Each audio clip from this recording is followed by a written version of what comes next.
Então nós vamos aqui dar início ao estudo dessa carta aos Hebreus.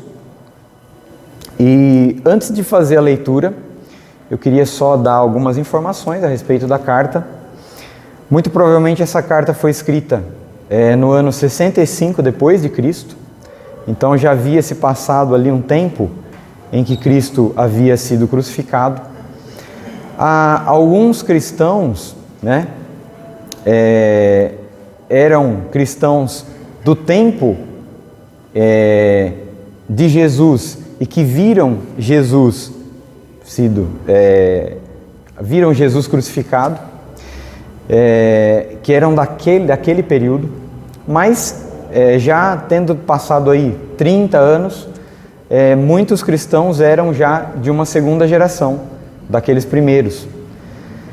E diferente de várias cartas aqui, que nós estamos acostumados, que Paulo escreveu aos gentios, essa carta ela foi escrita aos judeus, aos hebreus, aos judeus hebreus que haviam se tornado cristãos.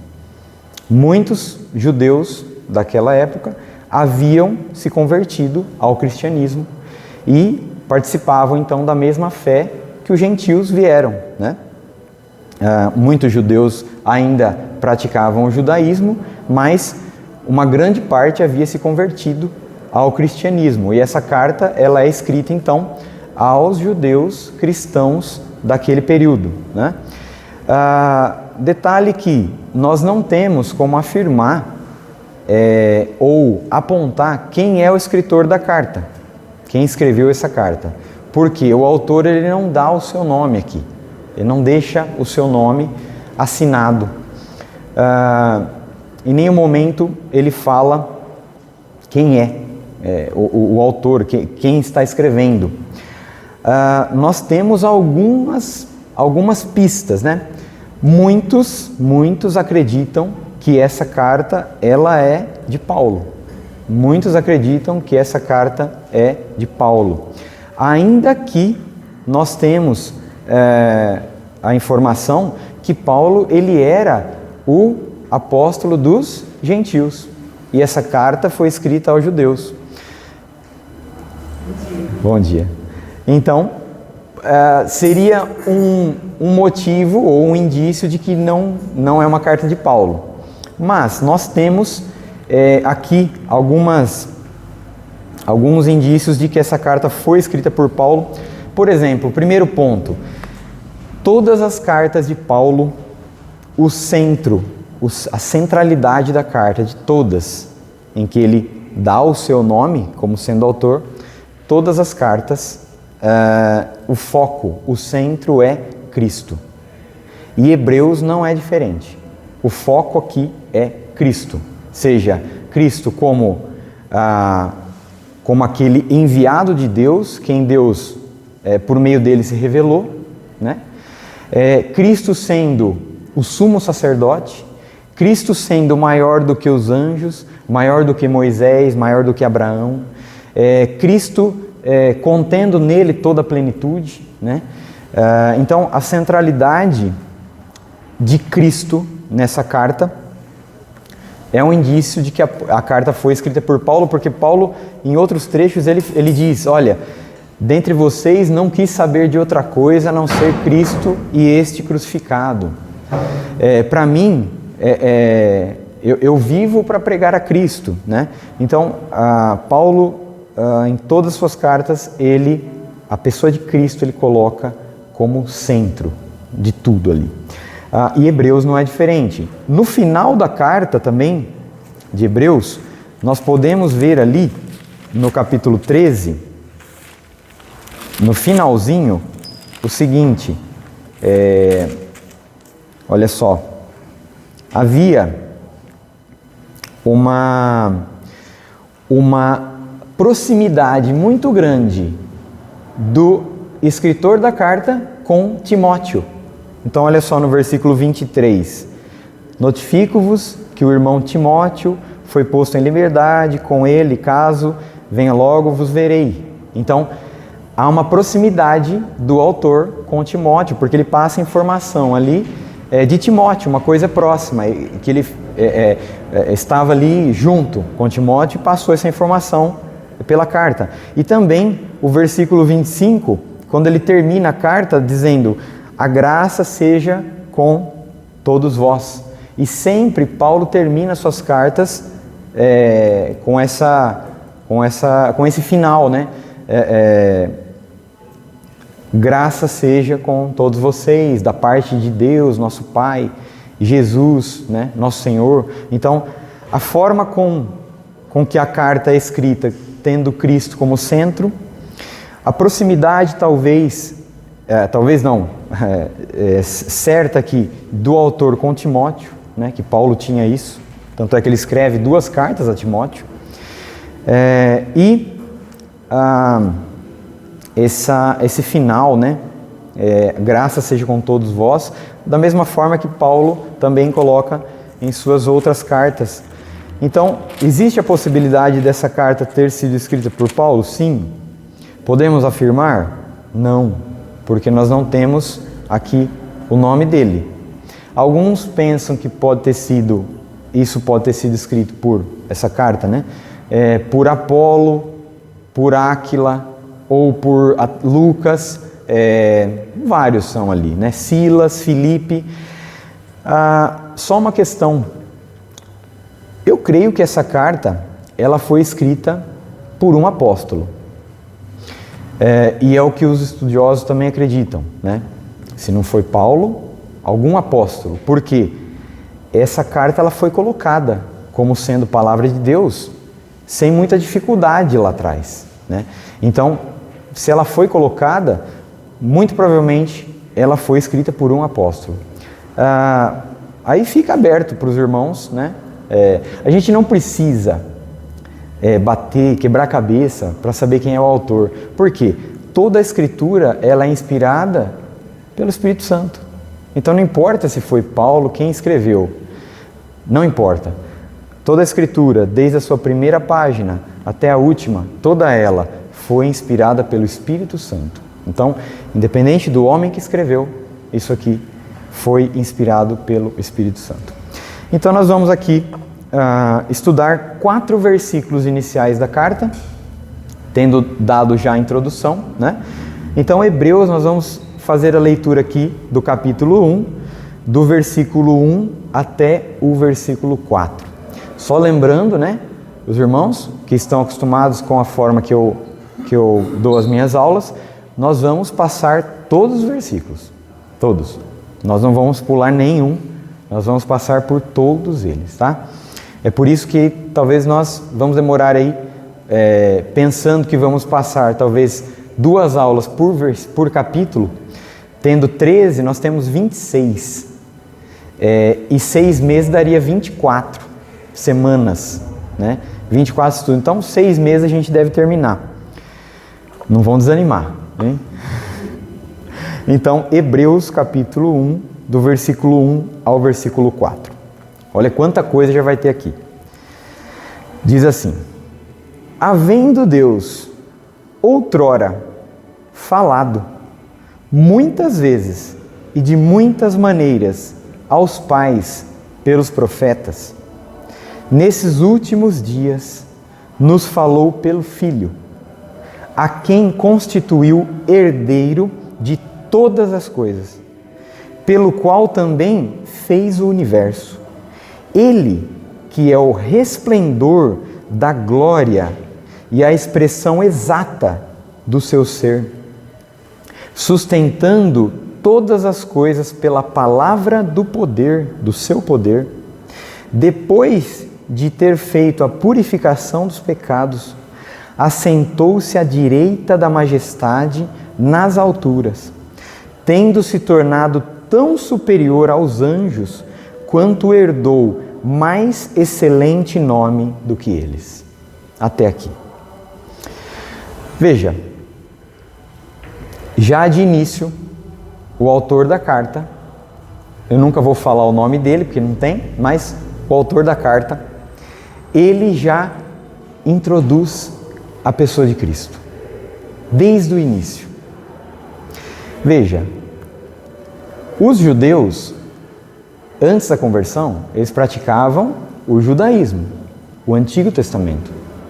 E agora eles vieram para a fé cristã. Eles agora estão participando, junto com os irmãos, de uma fé que é a fé em Cristo. No começo da igreja, a perseguição ela foi muito forte. E facilmente, os cristãos, os novos convertidos até, principalmente, por isso que eu coloquei esse ponto, né? Alguns viram Cristo crucificado, mas outros, eles já são de uma segunda geração, não viram, só ouviram falar e estão participando. Então, a perseguição poderia fazer com que eles voltassem para trás, quisessem voltar à antiga religião, né? Principalmente os judeus, porque como judeus, eles não eram perseguidos tanto quanto agora sendo cristãos. Os cristãos eles eram perseguidos. Nero, né? O imperador ali de Roma, ele perseguiu os cristãos, colocou fogo na cidade, numa loucura, e diz que a culpa era dos cristãos, e aí a perseguição ficou mais forte. Você imagina o judeu, que ele era um povo assim, que era perseguido, mas ele tinha o seu lugar ali, né? No império, pagavam seus impostos e tal, então estavam ali, né? De certa forma, eles eram escravos dos romanos, né? Assim, não eram tão importantes quanto os romanos, para o Império Romano, mas tinha a posição deles. Mas quando eles vieram para a fé cristã, eles começaram a ser mais perseguidos. Então, facilmente eles poderiam voltar e regredir para a sua antiga religião, né? Alguns poderiam pensar, peraí, seguir a Cristo está sendo mais difícil, então eu acho que eu vou voltar. Será que tudo isso foi verdade? E aí, o autor da carta, ele vem trazer para esse povo, os hebreus, os judeus convertidos, ele introduz a pessoa de Cristo e ele quer exaltar Cristo na carta. É como se ele estivesse falando o seguinte: olha, vocês escolheram Cristo e vocês não devem voltar para trás. Vocês devem aguentar a perseguição, porque Cristo, ele é superior a tudo que há no Antigo Testamento que vocês seguiam. Ele é superior a Moisés, ele é superior aos anjos, ele é superior a Abraão. Tudo que há no Antigo Testamento, nós vamos estudar isso, tudo aquilo representava Cristo, e ele veio. E agora, o que há de mais bonito que Deus poderia revelar, foi revelado e vocês escolheram ele, então fiquem firmes nele, né? Então, já de início, o autor ele vem introduzir, né, a pessoa de Cristo e exaltar a pessoa de Cristo. Então, vamos ver o que ele está dizendo aqui nesses 4 versículos. Ele começa dizendo: havendo Deus outrora falado muitas vezes e de muitas maneiras aos pais pelos profetas. Então, só aqui, até aqui. Primeiro ponto aqui, eu quero destacar, nós vamos falar de 4 pontos. Primeiro ponto é o fato de Deus ter se revelado. Então, ele pega esse povo e fala: olha, Deus falou. Deus falou. E o que a gente tira já de início aqui? Essa carta, a Bíblia, se você pegar ela no início lá, nós já temos definido que Deus existe. A Bíblia não tenta provar que Deus existe. O autor não quer aqui provar que Deus existe. O autor, ele já estabelece Deus, havendo Deus falado. O início, né, criou Deus os céus e a terra. Então, Deus, ele é estabelecido pelas Escrituras sem tentar provar esse Deus que é colocado. Então, olha só, havendo Deus outrora falado, nós entendemos que o nosso Deus, Ele é um Deus que ele não é achado por ninguém. Ele não é um Deus que pode ser encontrado pelas pessoas. Ele é um Deus que se deixa conhecer. Havendo Deus falado. Nós não temos que procurar um Deus que não deixou nenhuma pista. Nós não temos que procurar um Deus como se entrasse com uma venda nos olhos, numa sala escura tentando achar alguma coisa. Porque dessa forma ninguém vai achar Deus. Naturalmente, o homem não vai encontrar Deus. Deus é que tem que se revelar ao homem. E foi assim desde o princípio. Deus criou os céus e a terra, Deus disse, haja luz, Deus disse tal e houve. Aqui, Deus falou. Havendo Deus falado, então olha só, nós não temos que especular como Deus é. Como Deus é? Não temos que especular isso. A Bíblia ela não deixa nenhum ponto que nos incita a tentar entender como Deus é. Como Deus é. A Bíblia não fala para você fazer isso. Na verdade, a Bíblia fala que se você fizer qualquer caricatura, qualquer imagem, qualquer desenho, qualquer coisa que represente Deus, está errado. Porque você vai fazer um Deus imperfeito, incompleto, de acordo com a sua cabeça. Deus falou. Então, ao invés de especular como Deus é, nós temos que somente nos colocar no nosso lugar e dizer o seguinte: Ele falou e eu tenho que saber o que Ele falou e obedecer. Eu não tenho que saber como Ele é, eu tenho que saber o que Ele falou. Havendo Deus outrora falado, nosso Deus não é o Deus que se revela. Então, o fato de Deus ter se revelado, nenhum outro Deus falou, porque não existe outro Deus, somente esse. As pessoas buscam e seguem outros deuses, as religiões antigas buscavam os seus deuses que nunca liberou uma palavra para que eles pudessem ouvir e obedecer. Os deuses, eles tinham que ser buscados, achados, encontrados, descobertos. Só que o nosso Deus não é assim. O nosso Deus, ele se revela. Ele se deixa conhecer.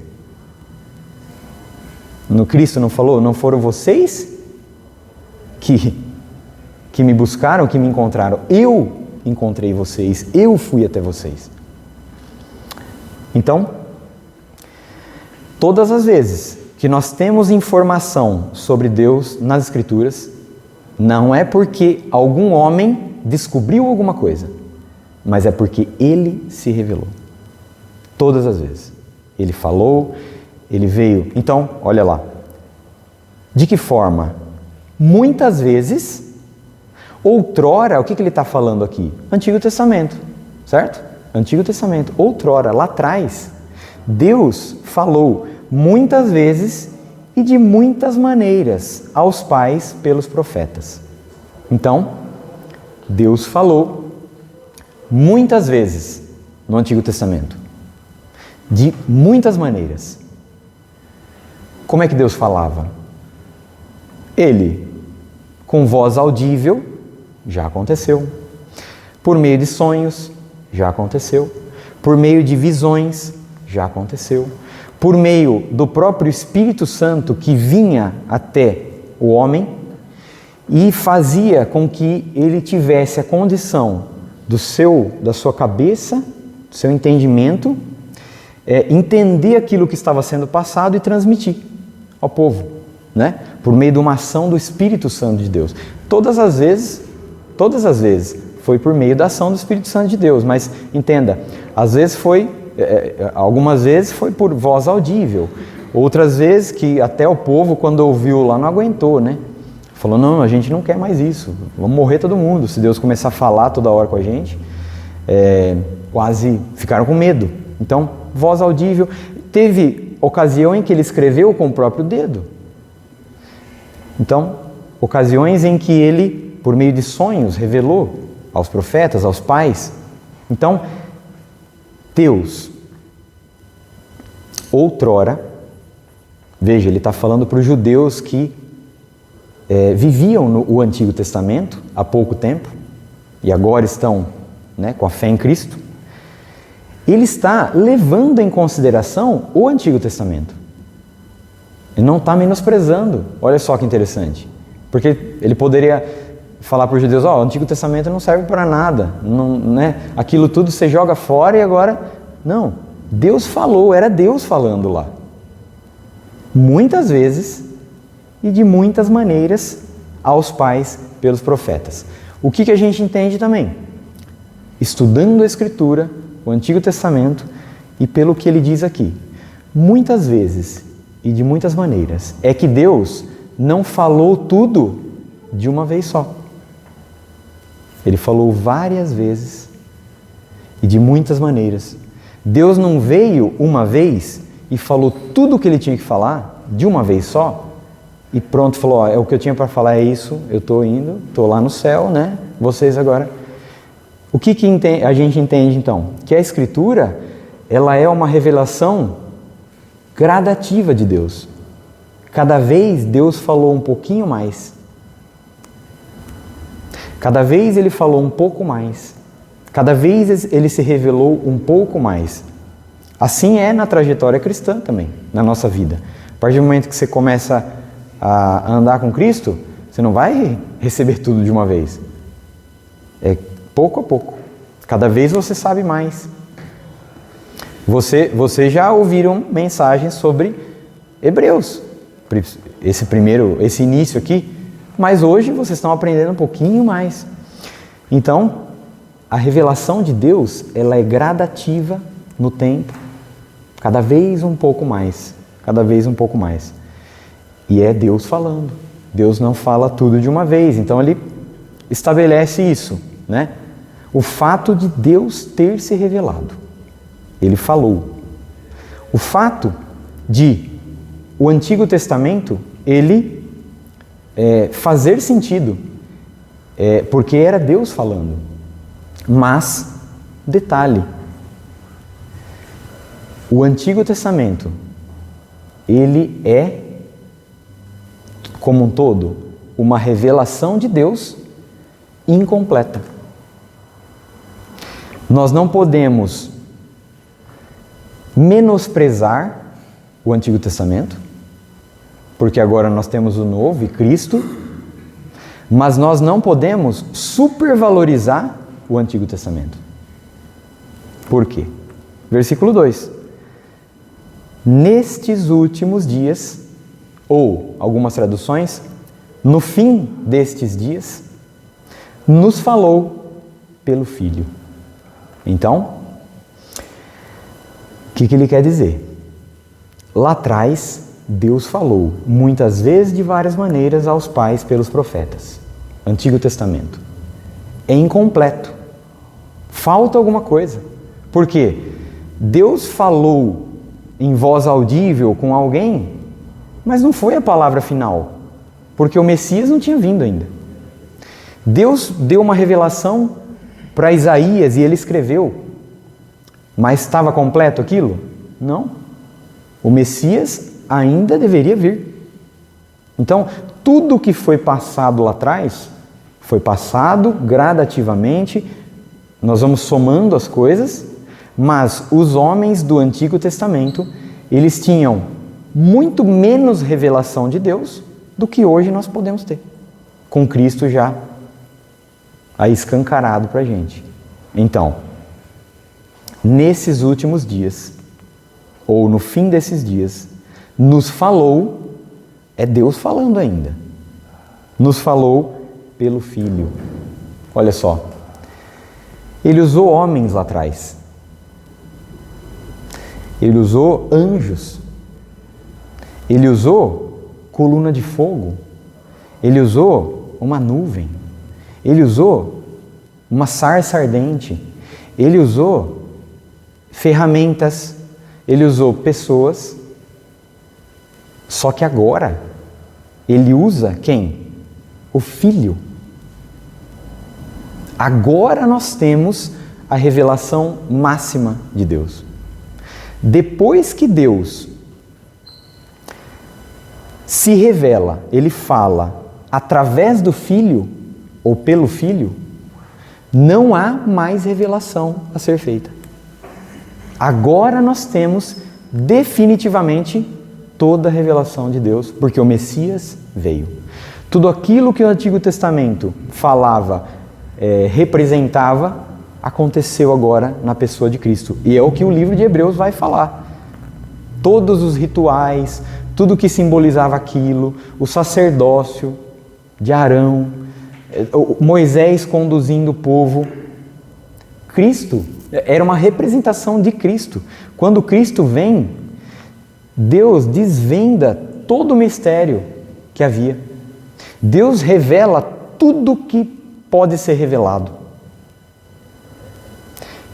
Veja, Ele quer que os judeus entendam que não devem trocar Cristo por nada. Levam em consideração o Antigo Testamento, mas como uma forma incompleta de revelação. E agora, Cristo, olha, vocês receberam a revelação máxima de Deus, que é Ele ter falado por meio do Filho. Não tem como trocar isso por nada.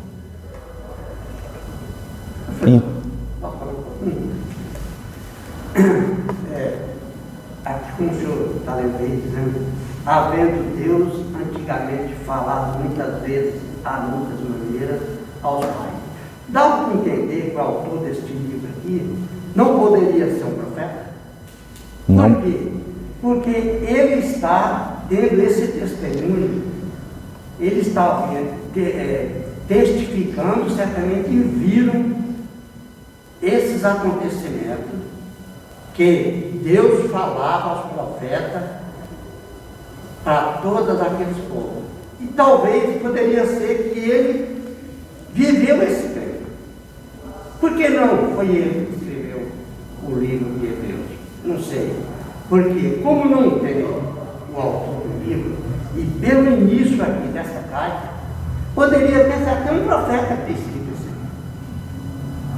Como é misterioso o negócio aqui, então é bem difícil, né? Vamos dizer lá do profeta Isaías. O profeta Isaías, ele já dizia da vinda do Filho de Deus, do nascimento de Jesus Cristo. Então, tem coisas que às vezes que é um mistério. Nós estudamos até isso no livro de Romanos, o senhor lembra, né?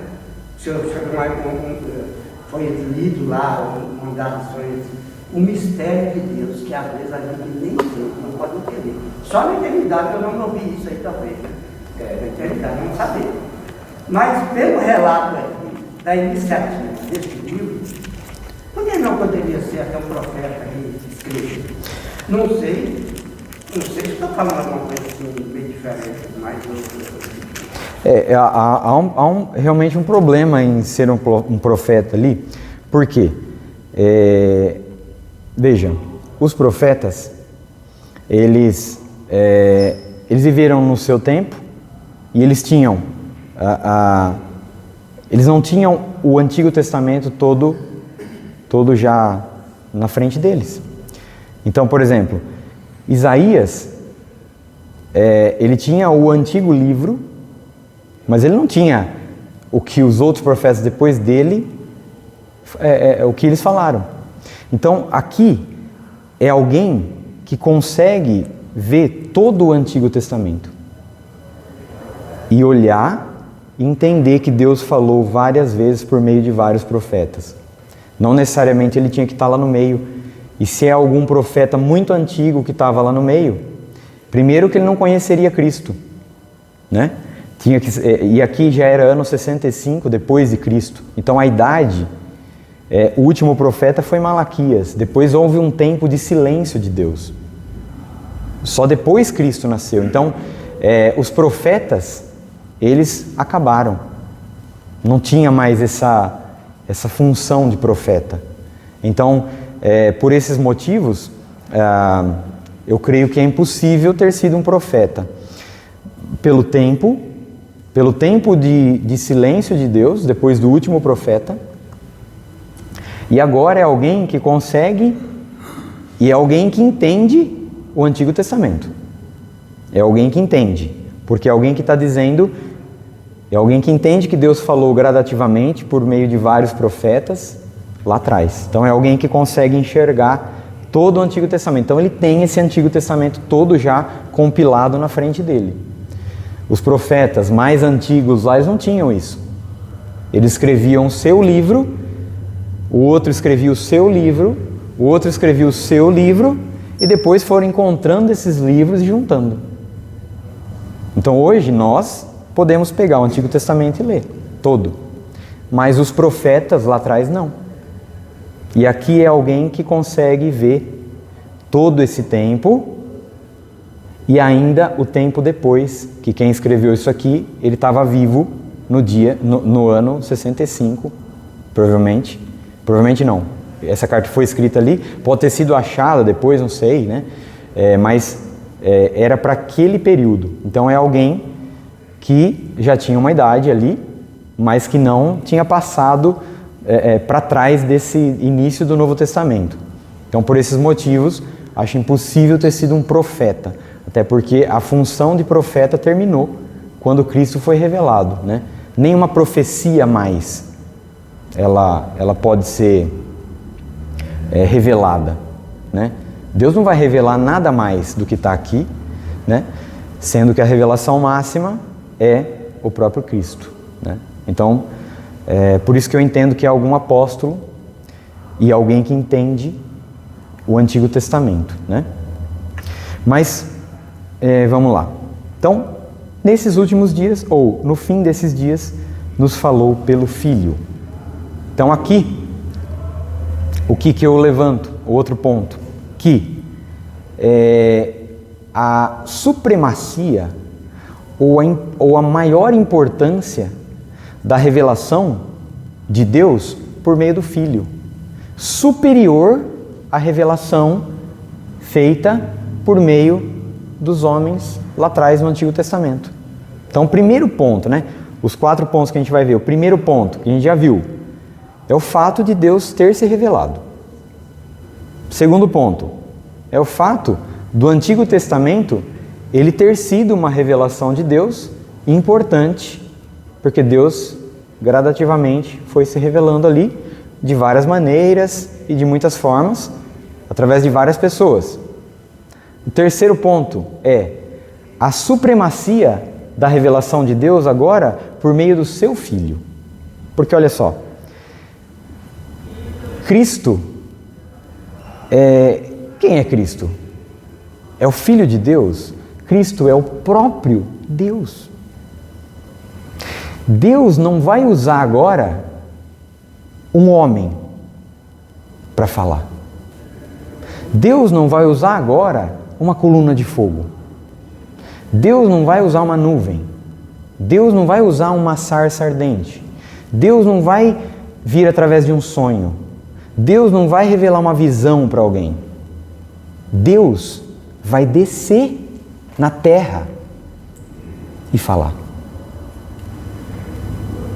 Então, a revelação que é feita por meio do Filho, ela é muito superior à revelação dada no Antigo Testamento. Entenda que ele está falando com judeus que se converteram agora ao cristianismo. Porque se ele der importância muito ao Antigo Testamento, eles vão voltar mesmo para trás. Ele falou, não, vocês têm que ir para frente. É gradativo, agora vocês com Cristo, vocês deram um passo que é o passo final.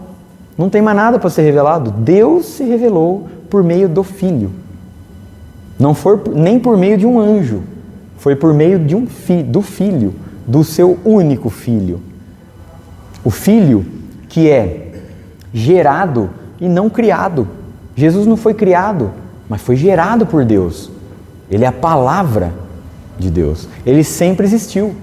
Agora nós temos a revelação de quem sempre existiu, que é o próprio Cristo. Olha a importância de você se apegar agora a Cristo. Antigo Testamento, revelação de Deus, verdadeira, incompleta. Não menospreza o Antigo Testamento, mas não supervaloriza ele, porque somente com ele nós estamos com uma venda nos olhos ainda. Vamos para frente. Agora, até porque todo o Antigo Testamento, quem decifra ele? É Cristo. Tudo que está no Antigo Testamento falava de Cristo, de quem haveria de vir. Agora ele vem. O que mais tem? Nada. Cristo é a revelação final de Deus. Por isso que ela é a mais importante. É por isso que a gente tem que se apegar a ela. É por isso que esses judeus devem se apegar a Cristo e nada mais. Agora, esse seria o terceiro ponto, né? E o quarto ponto e último, que é a prova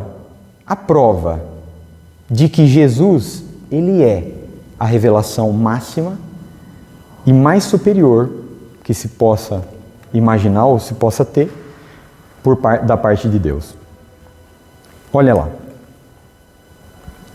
Deus falou várias vezes, de muitas maneiras aos pais pelos profetas. Nesses últimos dias, no fim desses dias, nos falou pelo Filho. Agora, quem é esse Filho? A quem constituiu herdeiro de todas as coisas. Por que é mais importante e agora é definitiva essa revelação por meio do Filho? Por quê? Primeiro ponto, porque ele é herdeiro de tudo o que Deus tem. Deus criou o universo por meio do Filho e tudo foi criado por Ele e para quem? Para Ele. Aquele que está se revelando agora, que é o Filho, Ele é dono de todas as coisas. Quando você tem um herdeiro, ele se torna ali de fato possuidor da herança. Quando o pai, acontece o que com ele? Morre. Deus pode morrer? Não. Deus não morre.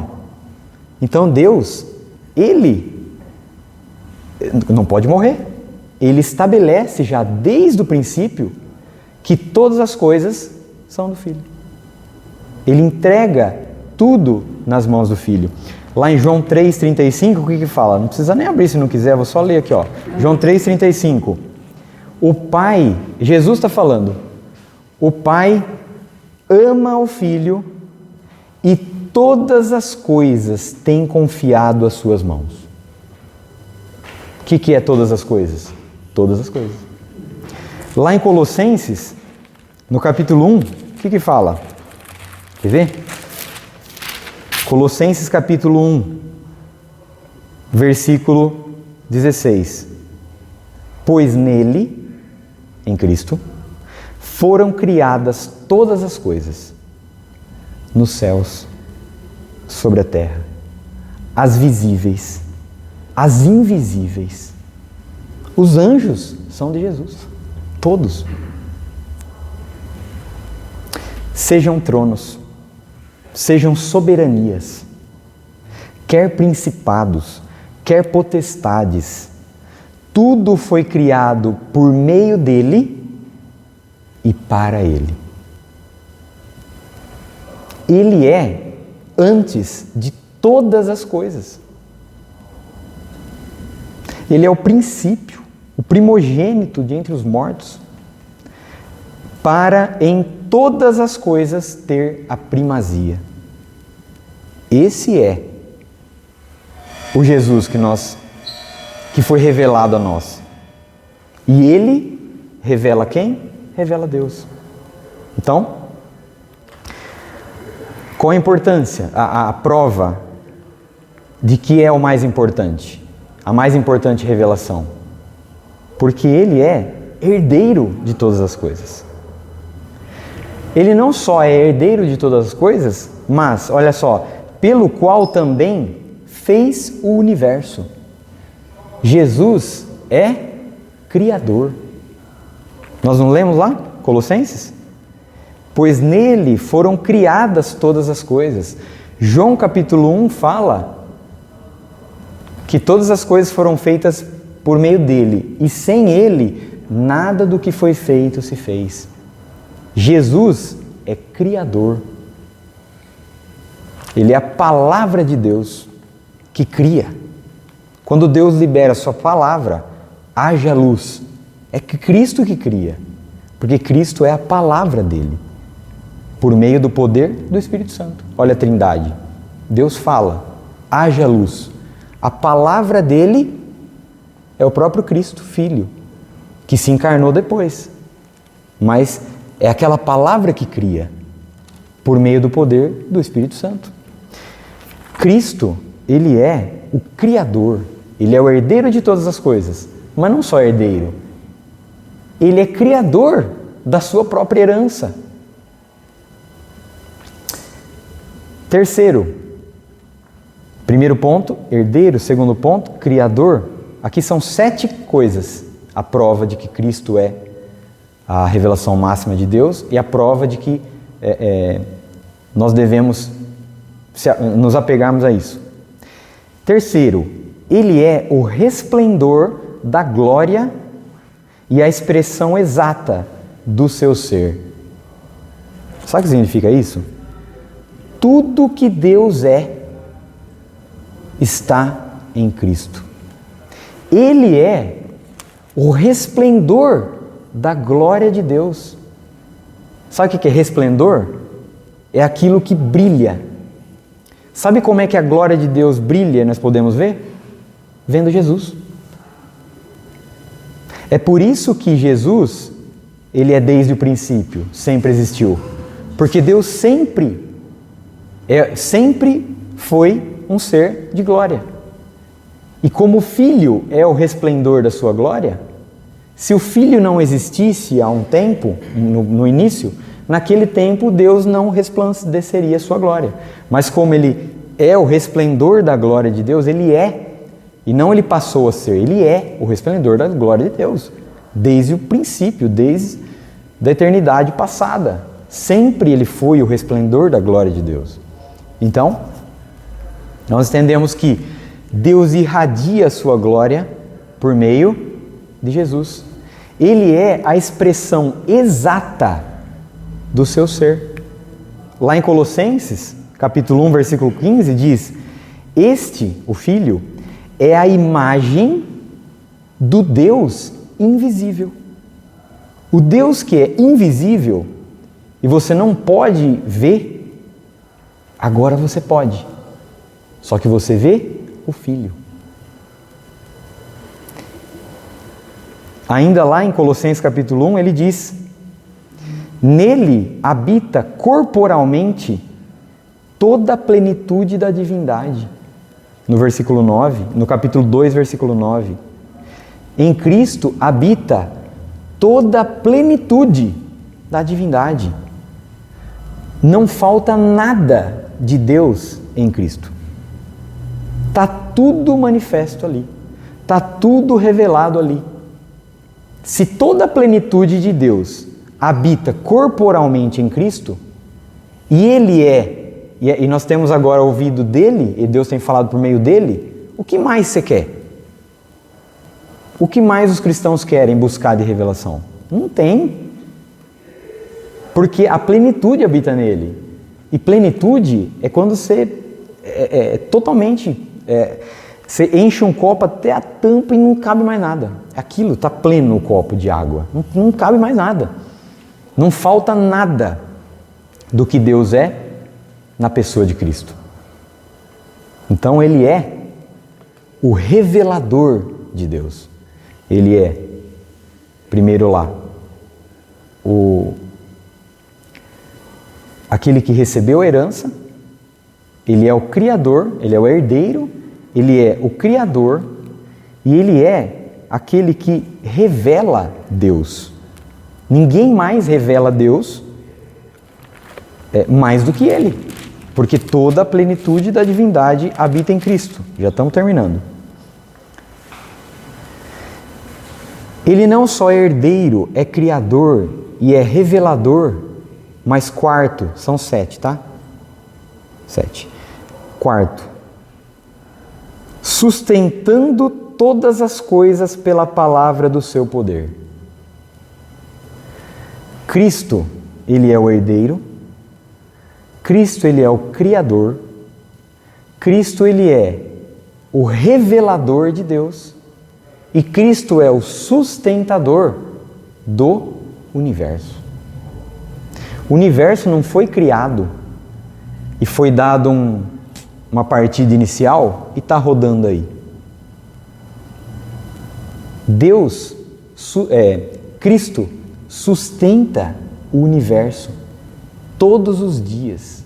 O sol, a lua, as estrelas, os animais do campo, os animais que tem que comer no campo, os peixes, tudo que existe, tudo que tem fôlego, todas as coisas que se movimentam, as florestas, os passarinhos que comem, tem comida para eles. Tudo isso é sustentado por Cristo. Ele podia ter criado, dado a partida, plim, agora vai rodando, perfeito, nem precisa olhar. Ele sustenta. Lá em Colossenses, volto de novo, diz que nele tudo subsiste. Subsiste. As coisas existem e subsistem. Você existe, mas tem que haver também uma subsistência, que seria a manutenção da sua existência. Então nele, não só tudo existe, mas tudo subsiste. Tudo tem que ser cuidado, tudo tem que ser, de certa forma, renovado, cuidado, sustentado. Cristo, aquele quem Deus usou para falar nos últimos tempos, ou no fim desses dias, é quem sustenta o universo. Não é só sustentador também, mas é o Redentor. Sustentando todas as coisas pela palavra do seu poder, depois de ter feito a purificação dos pecados. Poxa, quem que é Cristo? Herdeiro, Criador, revelador de Deus. Ele que mostra a glória do Deus invisível. Ele sustenta o universo pela palavra do seu poder. E é Ele que morreu pelos pecados. Depois de ter feito a purificação dos pecados, Ele é o nosso Redentor. Não é qualquer um que Deus está usando para falar agora. Olha, compara Ele com todos os homens do Antigo Testamento que foram usados, com todas as coisas que Deus usou. Ele é aquele que é herdeiro, aquele que criou, que sustenta, que revela a Deus e que morreu pelos pecados do povo. Ele é Redentor. Ele é a autoridade máxima. Ele não só é herdeiro, criador, sustentador, revelador de Deus, Redentor. Ele é a autoridade máxima. Por quê? Depois de ter feito a purificação dos pecados, assentou-se à direita da majestade, nas alturas. Esse Cristo, que é quem fala a respeito de Deus, o Filho, ele é a autoridade máxima. Deus o colocou sobre todas as coisas. Ele está sentado num lugar que não tem nada além disso. Ele está sentado à direita da majestade nas alturas. Ele está sentado à direita de Deus. Cristo foi morto, crucificado, morto, sepultado, mas ele não está mais ali, nessa condição. Ele recuperou agora, sendo na forma de homem, que ele encarnou, né? Encarnou, morreu, ressuscitou, não ressuscitou na forma anterior. E as pessoas tocaram nele, ele comeu peixe depois que ressuscitou. É o homem, é Deus homem, assentado à direita da majestade. No céu, você espera ver Deus, o Pai. Você não vai ver Deus, o Pai. Como é que você vai ver Deus, o Pai? Você vai ver o Filho, porque Ele é o resplendor da glória de Deus. Ele é a expressão exata do ser de Deus. A hora que você vê o Filho no céu, é Deus.